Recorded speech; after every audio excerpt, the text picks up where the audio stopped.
जनजातियां ऐसी जाति जो कि जंगलों में, पहाड़ों में और मूल मानव से अलग निवास करते हैं, उनको जनजातियों की श्रेणी में रखा जाता है।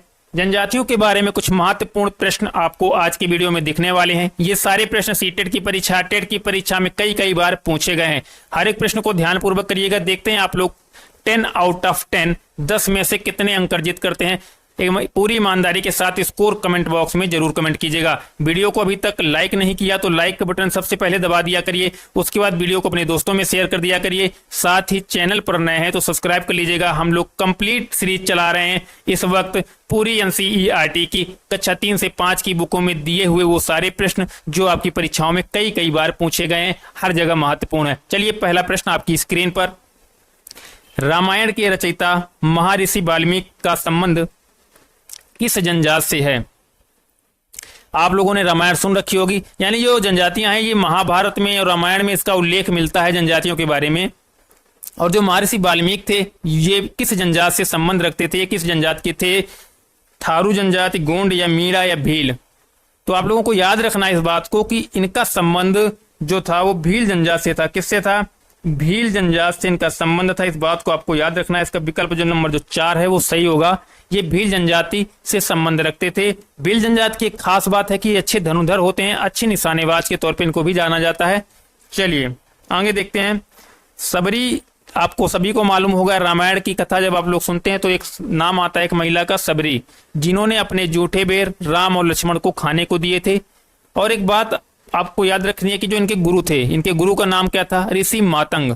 तो उनका संबंध यानी वो किस जनजाति के से संबंधित थे, यानी उनकी जनजाति कौन सी थी? ऋषि मातंग की। तो इस प्रश्न को एक बार ध्यानपूर्वक पढ़िए, उसके बाद आंसर आपको दिख रहे होंगे 4। कौन सा सही होगा चुनिए, जवाब कमेंट बॉक्स में जरूर दीजिएगा। थारू जनजाति, गोंड जनजाति, मीणा और भील। तो इस बात को भी आपको याद रखना है कि जो ऋषि मातंग थे, ऋषि मातंग का संबंध भी भील जनजाति से था। ठीक है, इस बात को याद रखिएगा। ऋषि मातंग का संबंध भील जनजाति से था, यानी इसका भी विकल्प नंबर 4 सही होगा। आगे देखिएगा। एक बात आपको बता दें इस वीडियो को आगे बढ़ाने से पहले, अगर आप लोग जनजातियों के बारे में डिटेल में नोट्स बनाना चाहते हैं, यानी कंप्लीट एनसीएफ के बारे में या जनजातियों के बारे में, अगर आप लोग पॉइंट टू पॉइंट चीजों को समझना चाहते हैं कि जनजातियों के बारे में क्या होता है, सिंपल से नोट बनाना चाहते हैं 1-1.5 पेज के, तो आपको जाना कहाँ पर है? एग्जाम क्रैक आप लोग गूगल पे सर्च कर सकते हैं। एग्जाम और .CRA एग्जाम क्रैक स्पेलिंग देख लीजिएगा और .org आप लगा सकते हैं, नहीं लगाना चाहे ना लगाइएगा, लेकिन एग्जाम क्रैक .org लगा के आप जाके सर्च कर सकते हैं। यहाँ पे आपको मिल जाएंगे एनसीएफ के बारे में डिटेल में मिल जाएगा, वहां से जाके आप नोट्स बना सकते हैं। जनजातियों के बारे में भी आपको डिटेल मिल जाएगा, वहां से जाके जनजातियों के भी नोट्स बना सकते हैं। तो चलिए आगे इस प्रश्न के उत्तर पे चलते हैं, क्या होगा इसका आंसर? तो इसको भी आपको याद रखना है। इनका भी संबंध किस जनजाति से था? भील जनजाति से था। ठीक है, किससे था? इसका भी संबंध भील जनजाति से था। बिल्कुल, इसको जो ऑप्शन नंबर 4 है ये इसका एकदम सही है, यानी चौथा नंबर जो विकल्प है इसका एकदम से राइट होगा। आगे चलिएगा। क्वेश्चन एक आता है कि 2011 में जनगणना हुई थी अंतिम, उसके बाद अभी 2021 में होनी थी लेकिन नहीं, अभी तक कंप्लीट नहीं हुई है, उसका डिटेल डाटा नहीं आया है।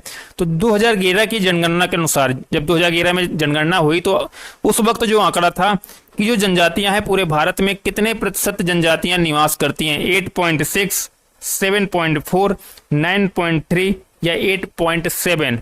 तो इस बात को आपको याद रखना है कि उस वक्त भारत में निवास करने वाली कुल आबादी जो थी जनजातियों का जो प्रतिशत था वो 8.6, यानी 100 व्यक्तियों में 8.6 व्यक्ति जनजाति के रूप में निवास करते थे। जनजातियां उनको बोला जाता है जो कि जंगलों में, जिसको आदिवासी भी आप कहते हैं, वनवासी जिसको कहते हैं, यानी जंगलों में, पहाड़ों में, ऐसे स्थानों में रहते हैं जो सामान्य नागरिक जहां पे रहते हैं उनसे बाहर, या कह सकते हैं मूल धारा से अलग रहते हैं लोग। तो इनके सारे रहन सहन से लेकर हर चीज अलग होती है, इनके भगवान भी अलग अलग होते हैं। इसका कंप्लीट चीजें अगर आपको पढ़नी है तो आपको एग्जाम क्रैक .org पे जाके सर्च करना होगा।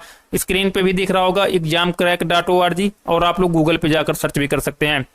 चलिए इसका जो राइट आंसर क्या होगा? 8.6 याद रखिएगा, जो विकल्प ए है इसका सही हो जाएगा 8.6। आगे देखिएगा। मीणा जनजाति का संबंध है। मीणा, आप लोगों ने नाम सुना होगा, कहाँ के लोग ऐसे हैं जो अपने नाम के आगे मीणा शब्द का प्रयोग करते हैं? आप लोग, अगर आप लोग रिलेट कर पाए तो आप लोग जानते हैं कि मीणा जनजाति के बारे में रिलेट ज्यादातर कहाँ पर मिलता है?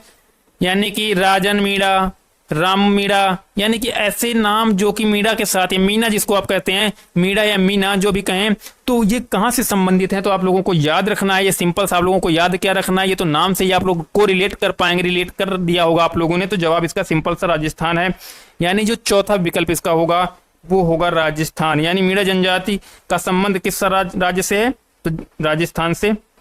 इसके बारे में भी काफी लोगों की कंफ्यूजन थी। एक बार हमने किसी से क्वेश्चन पूछा था तो गलत आंसर मिला था हमें। वर्ली जनजाति का संबंध कौन से राज्य से है, वर्ली, तो वर्ली जनजाति का संबंध कौन से राज्य से है, महाराष्ट्र से, मिजोरम, सिक्किम या झारखंड, बताइएगा। वर्ली जनजाति का संबंध कौन से राज्य से है, जवाब नहीं आया अभी तक। बिल्कुल, इसका जवाब के लिए आपको 10 सेकंड का समय केवल मिलेगा। 10 सेकंड में आपको जवाब देना है वर्ली जनजाति के बारे में। और महाराष्ट्र, मिजोरम, सिक्किम, झारखंड, वर्ली जनजाति कहां पर पाई जाती है, बताइएगा। बिल्कुल जवाब सही है आप लोगों का। अगर आप लोगों ने ए को चुना है तो आप लोग एकदम सही हैं।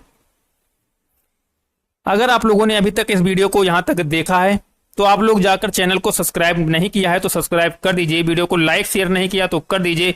साथ ही examcrack.org पर जाकर आप लोग डिटेल में और चीजें पढ़ना चाहते हैं, अगर जनजातियों के बारे में, एनसीएफ के बारे में, तो examcrack.org पे जाके आप पढ़ सकते हैं। चलिए इस प्रश्न के आंसर की तरफ। इनमें से किस जनजाति का संबंध उत्तर प्रदेश और उत्तराखंड में निवास करती है, कौन सी जनजाति उत्तर प्रदेश और उत्तराखंड में निवास करती है, यानी ये दो, पहले तो ये एक ही राज्य हुआ करता था लेकिन ये दो राज्यों में बंट गया, उत्तर प्रदेश और उत्तराखंड। जवाब दीजिएगा इसका, उत्तर प्रदेश व उत्तराखंड राज्य में है। यानी कौन सी जनजाति का संबंध उत्तर प्रदेश व उत्तराखंड राज्य से। एक बात और याद रखिएगा आप लोग कि जो आपका उत्तराखंड है ये 9 नवंबर सन 2000 को क्या हुआ था, 9 नवंबर सन 2000 को क्या हुआ था, ये अस्तित्व में आया था। और इसके जो शुरुआती वर्ष थे, यानी 2000 से लेकर आपका 2006 तक का जो वर्ष था, तो इसको उत्तरांचल के नाम से जाना जाता था। लेकिन जब 2007 जैसे ही आता है तो इसको उत्तराखंड, इसका आधिकारिक नाम की घोषणा कर दी जाती है। अगर हम बात करें उत्तर प्रदेश व उत्तराखंड की जो सम्मिलित रूप से राज्यों में अगर जनजाति की बात करें तो जो इसका सही जवाब क्या होगा, तो बिल्कुल आप लोगों ने इसके सही जवाब को थारू चुना होगा, तो बिल्कुल इसका सही जवाब थारू होगा। लेकिन अगर उत्तर प्रदेश की जनजातियों के बारे में अगर आप लोगों से पूछता है, खरवार जनजाति अगर पूछी जाए कहाँ की है, खरवार दिख रहा होगा आपको, खरवार नोट कर लीजिएगा। खरवार ये जनजाति उत्तर प्रदेश से संबंधित है, यानी उत्तर प्रदेश में पाई जाती है। अगर इसी में बात करें उत्तराखंड की जनजाति के बारे में, तो उत्तराखंड की जनजातियां जो हैं उनमें भी आपको जौनसारी और भोटिया दिख जाएगी, यानी जौनसारी और भोटिया, इसको भी आप नोट डाउन कर सकते हैं, जौनसारी और भोटिया। तो जौनसारी और भोटिया आपको जनजाति, एक तो जौनसारी हो गई, अगर एक और बात करें तो आपको हो जाएगी भोटिया। यानी कैसे लिखेंगे भोटिया, कुछ इस प्रकार से लिखा जाएगा भोटिया। यानी ये जनजातियां जो हैं उत्तराखंड में पाई जाती हैं। और उत्तर प्रदेश व उत्तराखंड राज्य से संबंधित जनजाति के बारे में अगर बात करें तो आपको विकल्प ए चुनना है, तो बिल्कुल आपका ये सही है। आगे देखिएगा, लेप्चा जनजाति का संबंध है, लेप्चा जनजाति का संबंध किस राज्य से है, लेप्चा, इसके बारे में भी काफी लोगों की गलतियां रहती हैं लेप्चा के बारे में। तो सिंपल सा ये प्रश्न जो है लेप्चा के बारे में अगर क्वेश्चन है तो ये किस राज्य से संबंधित है, लेप्चा जनजाति कहां पर पाई जाती है, मेघालय, मणिपुर, सिक्किम या तमिलनाडु, जवाब दीजिएगा। बिल्कुल 10 सेकंड का समय। ऐसे क्वेश्चनों को आपको देखकर सीधा अगर याद है तो ही टिक कर पाएंगे। तो आपको क्या करना है, इसकी जनजाति के लिए आपको सीधा इसको याद रखना है कि ये लेप्चा जो है ये सिक्किम किस राज्य से है, तो सिक्किम राज्य से संबंधित है। बिल्कुल 10 आउट ऑफ 10 आप लोगों ने कितना स्कोर किया जरूर बताइएगा। डिटेल जनजातियों के बारे में पढ़ने के लिए examcrack.org पे जाके पढ़ सकते हैं। वीडियो को लाइक शेयर सब्सक्राइब अगर अभी तक नहीं किया और यहां तक देख रहे हैं तो पूरी ईमानदारी के साथ वीडियो को लाइक शेयर सब्सक्राइब जाके करिए। जिन्होंने अभी तक नहीं किया, सब्सक्राइब लाइक शेयर रुकने नहीं चाहिए, वीडियो ज्यादा से ज्यादा शेयर कीजिए। इसका आंसर क्या होगा, इसका जो विकल्प नंबर 3 है ये राइट आंसर हो जाएगा।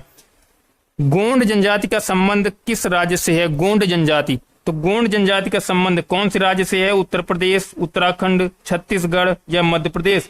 तो गोंड जनजाति के बारे में आपको बताना है, इसका सही उत्तर क्या होगा। बिल्कुल, तो अभी हमने उत्तर प्रदेश की जनजातियों के बारे में आपको बताया। उत्तर प्रदेश की जनजातियों के बारे में अभी आपको हमने बताया था कि खरवार है, यहाँ की क्या बताया, खरवार है। उत्तराखंड के बारे में भी हमने आपको भी बताया थोड़ी देर पहले, जौनसारी एक तो बताया था, और दूसरा आप कमेंट बॉक्स में जाके बताइएगा अभी हमने क्या बताया था। अब ये गोंड जनजाति कहाँ की है? तो दोस्तों याद रखना है आप लोगों को, गोंड जनजाति का संबंध छत्तीसगढ़ से। कहाँ से? छत्तीसगढ़ से गोंड जनजाति का संबंध है। अगर यहीं पर मध्य प्रदेश की बात की जाए, अगर यहीं पर आपके मध्य प्रदेश की बात की जाती है, मध्य प्रदेश की, तो मध्य प्रदेश में सहरिया जनजाति निवास करती है। कौन सी जनजाति? सहरिया जनजाति। याद रखिएगा, सहरिया जनजाति मध्य प्रदेश में निवास करती है, सहरिया, ये बात याद रखिएगा। तो आपको सभी जनजातियां क्लियर हो गई, पहली, दूसरी, तीसरी, चौथी, उम्मीद है क्लियर हो गई होंगी। इसका विकल्प क्या है सही? तीसरा, यानी गोंड जनजाति का संबंध छत्तीसगढ़ से है। कहां से है? छत्तीसगढ़ से संबंध है गोंड जनजाति का। लेकिन अगर छत्तीसगढ़ और झारखंड को जोड़कर पूछता है, इसको भी याद रखना है, अगर छत्तीसगढ़ और झारखंड को एक साथ जोड़ दिया जाए तो वहां की जो जनजाति होगी पूछेगा, तो आपको कोरबा याद रखना है। अगर दोनों नाम दिए हैं तो आपको कोरबा जनजाति को चुनना है, नहीं तो आपका विकल्प गलत हो जाएगा। तो इस बात को भी याद रखेगा, छत्तीसगढ़ और झारखंड अगर दोनों को एक साथ पूछा जाता है तो कोरबा जनजाति निवास करती है दोनों राज्यों में, इस बात को भी याद रखेगा। चलिए अगले प्रश्न की तरफ। सहरिया जनजाति का संबंध किस राज्य से? अभी हमने थोड़ी देर पहले बताया इस बारे में। सहरिया जनजाति का संबंध किस राज्य से है? सहरिया जनजाति का संबंध किस राज्य से है? बताइएगा, किस राज्य से है सहरिया जनजाति का संबंध? मध्य प्रदेश, राजस्थान, झारखंड और उड़ीसा। अभी हमने थोड़ी देर पहले बताया था सहरिया की बात, तो मध्य प्रदेश से आपकी क्या है? सहरिया जनजाति का संबंध, यानी इसका विकल्प का आंसर क्या हो जाएगा? ए हो जाएगा। वहीं पर राजस्थान की बात करें तो मीणा जनजाति निवास करती है राजस्थान में। वहीं पर अगर आप लोग झारखंड की बात करते हैं, अभी हमने थोड़ी देर पहले आपको बताया था कि झारखंड के बारे में अगर हम बात करें तो झारखंड में आपको मिल जाएगी संथाल जनजाति और उरांव जनजाति। कई जनजातियां निवास करती हैं, संथाल हो गई, उरांव हो गई, मुंडा भी है वहां पर निवास करती है, मुंडा, यानी कि ये सब झारखंड में निवास करती हैं। अगर हम उड़ीसा की बात करें कि उड़ीसा में कौन सी जनजाति आपको मिल जाएगी, तो आपको उड़ीसा के लिए याद रखना है खोंड जनजाति। कौन सी? खोंड जनजाति। तो उम्मीद है वीडियो आपको काफी पसंद आया होगा, काफी चीजें आपकी क्लियर हुई होंगी जनजातियों को लेकर। एक बात और, डिटेल में पढ़ने के लिए examcrack.org में जाइएगा, वहां पे जाकर आपको सीटेट से जुड़ी हुई ढेर सारा मटेरियल मिल जाएगा, वहां पर जाकर आप पढ़ सकते हैं, क्वेश्चन भी लगा सकते हैं, कई चीजें आपको वहां पर उपलब्ध हैं। और उसके साथ ही अगर ये वीडियो पसंद आया है तो लाइक शेयर सब्सक्राइब करके जाइएगा, वीडियो को ज्यादा से ज्यादा शेयर कीजिएगा। डेली जो क्लास आपके लिए अपलोड होती है, हर दिन आप कंप्लीट क्लास किया करिए, जिससे कि आप लोगों को ज्यादा से ज्यादा लाभ हो। चलिए इस वीडियो में यहीं तक, फिर मिलते हैं नए वीडियो में नए टॉपिक के साथ। तब तक के लिए जय हिंद, वंदे मातरम।